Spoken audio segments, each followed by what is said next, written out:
नमस्कार, good morning. आप देख रहे हैं आज तक। आपके साथ मैं हूं मलिका मल्होत्रा। देश और दुनिया की तमाम बड़ी खबरें सबसे पहले सबसे तेज दिन भर आज तक पर आपको दिखाएंगे, लेकिन सबसे पहले इस वक्त की बड़ी खबर से शुरुआत करेंगे। मुंबई में बहुमंजिला इमारत में आग लगने की घटना हुई और इस आग से 2 बुजुर्ग महिलाओं की मौत हो गई। कांदिवली की हंसा हेरिटेज बिल्डिंग में ये आग लगी। 14 फ्लोर पर आग भड़की, जिसमें 7 लोग फंस गए। फायर ब्रिगेड की टीम ने सभी को निकाल लिया, लेकिन 2 महिलाओं को नहीं बचा सके। आज रात 8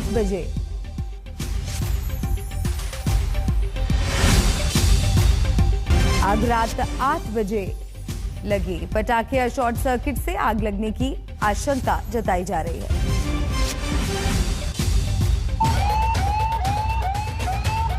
आग की लपटें देखकर चीख पुकार मच गई। इमारत का 14वां फ्लोर धधक रहा था और पूरी सोसाइटी में अफरा तफरी मची थी। मुंबई के कांदिवली के हंसा हेरिटेज इमारत में कल रात अचानक आग का गुबार दिखा। आग 14वें फ्लोर पर लगी थी। आग की खबर मिलते ही लोग नीचे की ओर भागे, लेकिन 14वीं मंजिल पर 7 लोग फंस गए। आनन फानन में फायर ब्रिगेड को खबर दी गई। रेस्क्यू टीम ने अंदर फंसे 7 लोगों को काफी मशक्कत के बाद निकाल तो लिया, लेकिन 2 बुजुर्ग महिलाओं को बचा नहीं पाए। शनिवार देर शाम मुंबई के कांदिवली स्थित हंसा हेरिटेज बिल्डिंग के 14वें फ्लोर पर आग लग गई। इस हादसे में वहां 7 लोग फंस गए थे, जिसके बाद मुंबई पुलिस और फायर ब्रिगेड के जवान ने उन सभी 7 लोगों को रेस्क्यू कर नजदीक के शताब्दी अस्पताल में भेजा गया। फायर टीम के वक्त पर हरकत में आने से आग दूसरी मंजिलों में नहीं फैली। आग लगने के कारणों की जांच की जा रही है। आशंका है कि आग या तो पटाखों से लगी या फिर शॉर्ट सर्किट से। फ्लैट नंबर 1402 में 7 लोग फंस गए थे। बेडरूम से 5 लोगों को निकाला और 2 लेडी एक हॉल से निकाला और एक किचन से लेडी निकाली गई। अभी फायर कंट्रोल में? हाँ, फायर कंट्रोल है। अभी कूलिंग ऑपरेशन चल रहे हैं। वजह क्या लग रही है? अभी इन्वेस्टिगेशन के बाद पता कर रहे हैं हम लोग। इन्वेस्टिगेशन डिटेल हो जाएगा। महाराष्ट्र में 24 घंटे के भीतर आग लगने की 2 बड़ी घटनाएं हुई हैं।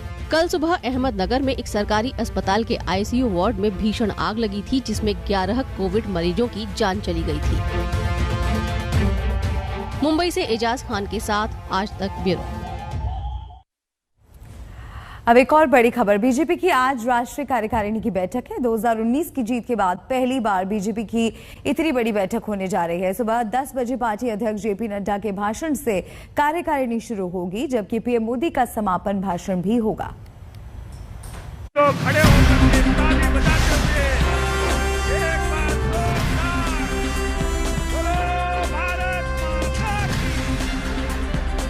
जितना काम वाराणसी में पिछले 7 साल में हुआ है, उतना पिछले कई दशकों में नहीं हुआ। मोदी को फिर से एक बार 24 में प्रधानमंत्री बनाना है, तो 22 में फिर एक बार योगी जी को मुख्यमंत्री बनाना है। जो कहा सो करके दिखाया, ये भारतीय जनता पार्टी की पहचान है।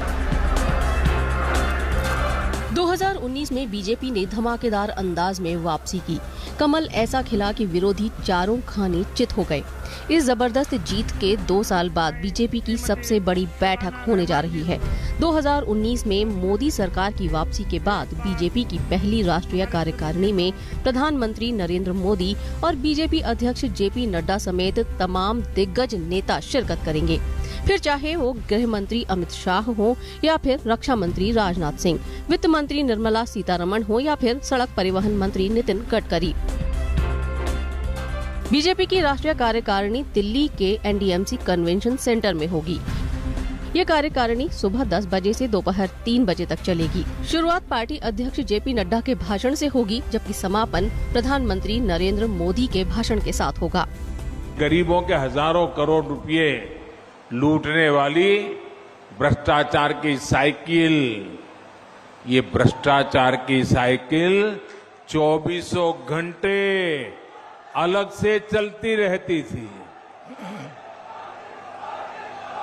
दवाई में भ्रष्टाचार, एम्बुलेंस में भ्रष्टाचार, नियुक्ति में भ्रष्टाचार, ट्रांसफर पोस्टिंग में भ्रष्टाचार, इस पूरे खेल में यूपी में कुछ परिवारवादियों का तो खूब भला हुआ। भ्रष्टाचार की साइकिल तो खूब चली, लेकिन उसमें पूर्वांचल और यूपी का सामान्य परिवार पिसता चला गया। बीजेपी राष्ट्रीय कार्यकारिणी में मेन फोकस 5 राज्यों में होने वाले चुनावों के साथ साथ उपचुनाव के नतीजों, केंद्रीय योजनाओं, गरीबों के कार्यक्रम, कोरोना में कार्यकर्ताओं के काम और 100 करोड़ से ज्यादा कोरोना वैक्सीन पर होगा। कोविड प्रोटोकॉल के कारण सिर्फ राष्ट्रीय कार्यकारिणी, केंद्रीय मंत्री और दिल्ली बीजेपी के पदाधिकारी यानी 124 सदस्य ही बैठक में शिरकत करेंगे। राज्यों के मुख्यमंत्री, प्रदेश अध्यक्ष, राज्य महासचिव और राज्यों के कार्यकारिणी सदस्य वीडियो कॉन्फ्रेंसिंग के जरिए जुड़ेंगे। लेकिन यूपी के मुख्यमंत्री योगी आदित्यनाथ राष्ट्रीय कार्यकारिणी में खुद शिरकत करेंगे और चुनावी फीडबैक देंगे। भारतीय जनता पार्टी ने जो कहा सो करके दिखाया। वह गरीब कल्याणकारी योजनाएं हो या फिर भारत के आन मान और शान के प्रतीक, भारत की एकता अखंडता को, एक भारत श्रेष्ठ भारत की परिकल्पना को साकार करने का कारण रहा हो, या फिर 500 वर्षों के उस कलंक को जिसको लेकर के प्रत्येक भारतीय के मन में टीस थी कि अयोध्या में काश भगवान राम का मंदिर बन गया होता तो क्या होता, और वह भी करके दिखा दिया। उपचुनावों में बीजेपी को हिमाचल प्रदेश, राजस्थान और पश्चिम बंगाल में जबरदस्त झटका लगा है। जब राष्ट्रीय कार्यकारिणी में तमाम दिग्गज जुटेंगे तो ये हार भी परेशान करने वाले मसलों में शामिल होगी। विधानसभा चुनाव में हार के बाद नेताओं का पलायन भी थम नहीं रहा। उपचुनाव में हार ने पार्टी की मुश्किलें और बढ़ा दी हैं। तो प्रस्ताव जैसा होता है, प्रस्ताव होगा, राजनीतिक प्रस्ताव होगा। आगे 5 प्रदेश का चुनाव है, उसके बारे में भी चर्चा होगा, तैयारी के बारे में। बाकी कुछ सैद्धांतिक बातें, संगठन के बारे में भी चर्चा होगा।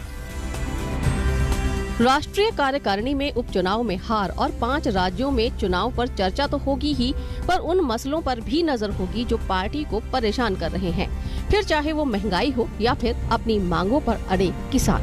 आज तक ब्यूरो।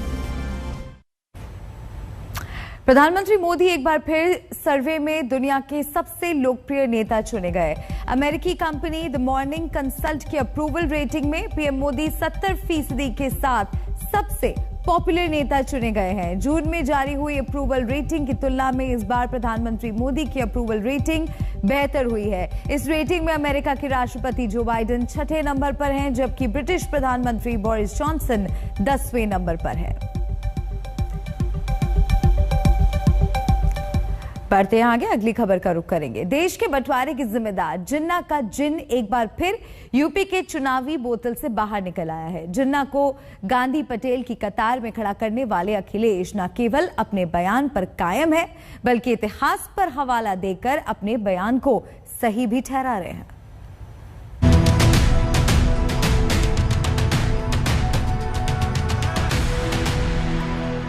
कोई किसी माफिया को गले लगा रहा है, कोई देश तोड़क जिन्ना को अपना आदर्श बना रहा है। मैं तो कहूंगा ना कि दोबारा किताबें पढ़ ली। एक दौर में यूपी की सियासत में नारा गूंजता था, जिसका जलवा कायम है उसका नाम मुलायम है। अब यूपी में विधानसभा चुनाव में मुलायम के बेटे अखिलेश यादव का जलवा कायम होता है या नहीं, वो तो बात की बात है, लेकिन अखिलेश अपने जिन्ना वाले बयान पर पूरी तरह से कायम है। वो बयान जिसे लेकर अखिलेश पर सियासी वार हुआ, समाजवादी पार्टी को नमाजवादी पार्टी बताकर तीखा प्रहार हुआ, लेकिन लगता है अखिलेश इन हमलों से बेफिक्र हैं और जिन्ना के नाम पर हमला बोलने वालों को इतिहास पढ़ने की नसीहत दे रहे हैं। मैं तो कहूंगा ना कि दोबारा किताबें पढ़ ली। माना जा रहा है कि जिन्ना वाले बयान पर अखिलेश की नसीहत के पीछे यूपी के 20% मुस्लिम वोटों वाली सियासत है, लेकिन इस बोल ने सीएम योगी आदित्यनाथ को अखिलेश पर फिर से हमला बोलने का मौका दे दिया।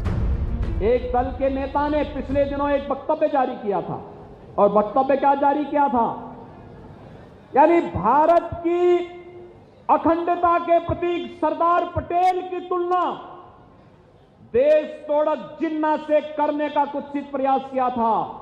इस प्रकार के शर्मनाक और निंदनीय बयानों को पूरे प्रदेश को खारिज करना चाहिए। दरअसल बीते दिनों हरदोई में एक रैली के दौरान अखिलेश यादव ने जिन्ना को गांधी, नेहरू और पटेल जैसा ही देश का नायक बताया था। सरदार पटेल जी, राष्ट्रपिता महात्मा गांधी, जवाहरलाल नेहरू, जिन्ना एक ही संस्था में पढ़ करके बैरिस्टर बन करके आए, एक ही जगह पर पढ़ाई लिखाई की उन्होंने, वो बैरिस्टर बने, उन्होंने आजादी दिलाई। अब बीजेपी कह रही है कि बार बार जिन्ना का महिमा मंडन अखिलेश यादव को भारी पड़ेगा। जिन्ना के बयान पर अडिग रह करके अखिलेश यादव जी ये साबित कर रहे हैं कि उनके लिए वो वोट बैंक अभी भी प्यारा है, जो भारत पाकिस्तान के मैच में पाकिस्तान के जीतने पर पटाखा फोड़ने का काम करता है। ये बहुत दुर्भाग्यपूर्ण है कि वो सरदार वल्लभ भाई पटेल, महात्मा गांधी की तुलना मोहम्मद अली जिन्ना से कर रहे हैं और अपने इस बयान पर वो अभी भी अडिग है। अखिलेश यादव को यह बयान महंगा पड़ेगा, क्योंकि इस देश की धरती पर मोहम्मद अली जिन्ना का महिमा मंडन स्वीकार नहीं किया जा सकता है। यूपी के चुनावी माहौल में हर दल, हर पार्टी अपने अपने दांव चल रहे हैं। कोई महंगाई को मुद्दा बना रहा है, कोई कानून व्यवस्था पर पुरानी सरकारों का हाल बता रहा है। सिंचाई की बेहतर सुविधा तो मिलेगी ही, विशुद्ध पाइप पेयजल योजना से हर घर नल योजना भी, यहां पर हम लोग हर परिवार तक पेयजल की योजना पहुंचाने में मदद मिलेगी। अब योजनाओं के लिए सिफारिश करने की आवश्यकता नहीं, विकास की योजना आपके गांव और आपके घर तक आएगी। हमें उसके लिए तैयार रहना होगा। वही भारतीय जनता पार्टी के लोग जो दिल्ली में बैठ करके $5 ट्रिलियन की इकोनॉमी की बात कर रहे थे, वहीं हमारे मुख्यमंत्री जी भी कह रहे थे कि $1 ट्रिलियन की इकोनॉमी हो जाएगी। जब इतनी बड़ा प्रदेश है, इतनी बड़ी आबादी का प्रदेश है, यहाँ पर बड़ा इंफ्रास्ट्रक्चर काम हो सकता था, बिजली सस्ती हो सकती थी, महंगाई पे नियंत्रण लग सकता था, चीजें सस्ती होती, नौजवानों के लिए इन्वेस्टमेंट के बहाने नौकरी रोजगार मिल जाते थे। इस बार पलटवार के बीच चुनावी चर्चा अखिलेश और योगी के चुनाव लड़ने को लेकर भी हो रही है। अखिलेश कह रहे हैं कि जब बीजेपी का जाना तय है तो योगी के चुनाव लड़ने का फायदा क्या। आप बाबा मुखर्जी जी को चुनाव नहीं लड़ना चाहिए, वो जा रहे हैं, जाने वाले से क्या लेना देना। जैसे जैसे उत्तर प्रदेश विधानसभा चुनाव की ओर बढ़ रहा है, सत्ता और विपक्ष के बीच जुबानी हमले तेज होते जा रहे हैं। आने वाले दिनों में इन हमलों का और तीखा होना तय है। आज तक ब्यूरो। इसी के साथ यहाँ वक्त एक ब्रेक का है। खबरों का सिलसिला लगातार जारी है, देखते रहिए आज तक। किसानों की लड़ाई पर सियासत गर्मा गई है। रोहतक में किसानों ने बीजेपी नेताओं को बंधक बना लिया था। अब बीजेपी सांसद ने कांग्रेस की साजिश बताते हुए खुली धमकी दे डाली। कांग्रेस पार्टी और दीपेंद्र हुड्डा के मनीष ग्रोवर की तरफ अगर कोई आंख उठेगी, उसकी आंख निकाल लेंगे, आंख उठेगा तो उसके हाथ को काट लेंगे, इसको कोई छोड़ेंगे नहीं। ये छटपटारे हैं।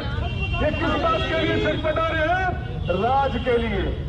और एक बात आज लिख ले, ये लिख ले एक बात को कि 25 साल कांग्रेस चक्कर काटती है, लेकिन भारतीय जनता पार्टी राज को नहीं छोड़ने वाली। 25 साल मैं तो इसको जो आज इन्होंने किया एक बहुत बड़ी नौटंकी कहूँगा और साथ में ड्रामा कहूँगा। ये भारतीय जनता पार्टी और सांसद और पूर्व एमएलए वहाँ पर कर रहे थे, और सांसद 4 बार का सांसद है और ऐसी अभद्र और अनडेमोक्रेटिक और ऐसी बुखलाहट वाले बयान देगा, ये मैंने तो कभी इस बात की कल्पना भी नहीं की थी। लगता है कि अरविंद शर्मा जी अपना धरातल खो चुके हैं, उनके नीचे की धरती जो है वो खिसक चुकी है। इसी के साथ यहाँ वक्त एक ब्रेक का है। खबरों का सिलसिला लगातार जारी है, देखते रहिए आज तक।